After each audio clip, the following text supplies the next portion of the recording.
that leads sharply to the right, out of Helford village, and takes his tea with his fellow trippers in the stone kitchen of the old farm building that once was Navron House. There is something of grandeur about it even now. Part of the original quadrangle still stands, enclosing the farmyard of today, and the two pillars that once formed the entrance to the house, now overgrown with ivy and encrusted with lichen,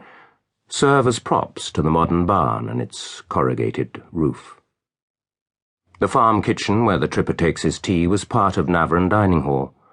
and the little half stair, now terminating in a bricked-up wall, was the stair leading to the gallery. The rest of the house must have crumbled away, or been demolished, for the square farm building, though handsome enough, bears little likeness to the Navron of the old prince, shaped like the letter E, and of the formal garden and the park, has no trace today. The tripper eats his split and drinks his tea, smiling upon the landscape, knowing nothing of the woman who stood there once, long ago, in another summer, who caught the gleam of the river amidst the trees, as he does, and who lifted her head to the sky and felt the sun. He hears the homely farmyard noises, the clanking of pails, the lowing of cattle, the rough voices of the farmer and his son as they call to each other across the yard,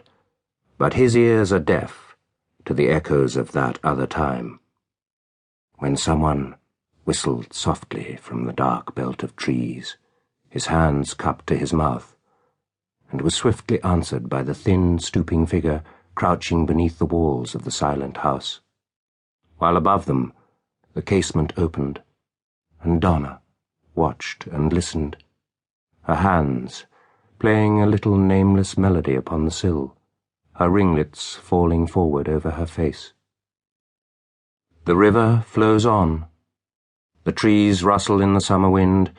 and down on the mudflats the oyster-catchers stand at ebb tide, scanning the shallows for food, and the curlews cry. But the men and women of that other time are forgotten, their headstones encrusted with lichen and moss,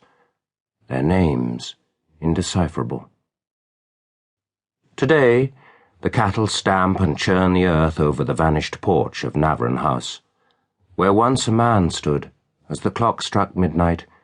his face smiling in the dim candlelight, his drawn sword in his hand.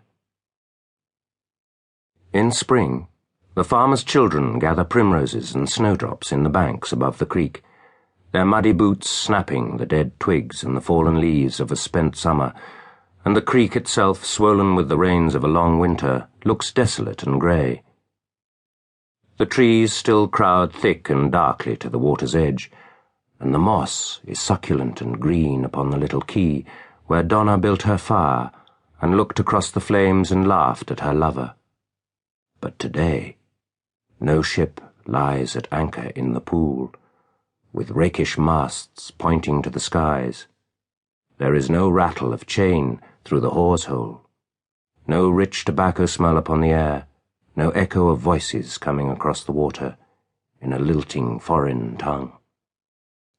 The solitary yachtsman who leaves his yacht in the open roadstead of Helford and goes exploring upriver in his dinghy on a night in midsummer when the night-jars call, hesitates when he comes upon the mouth of the creek, for there is something of mystery about it even now,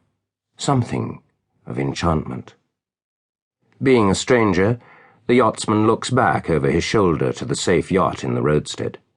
and to the broad waters of the river, and he pauses, resting on his paddles, aware suddenly of the deep silence of the creek, of its narrow, twisting channel, and he feels, for no reason known to him, that he is an interloper, a trespasser in time. He ventures a little way along the left bank of the creek, the sound of the blades upon the water seeming overloud and echoing oddly among the trees on the farther bank. And as he creeps forward,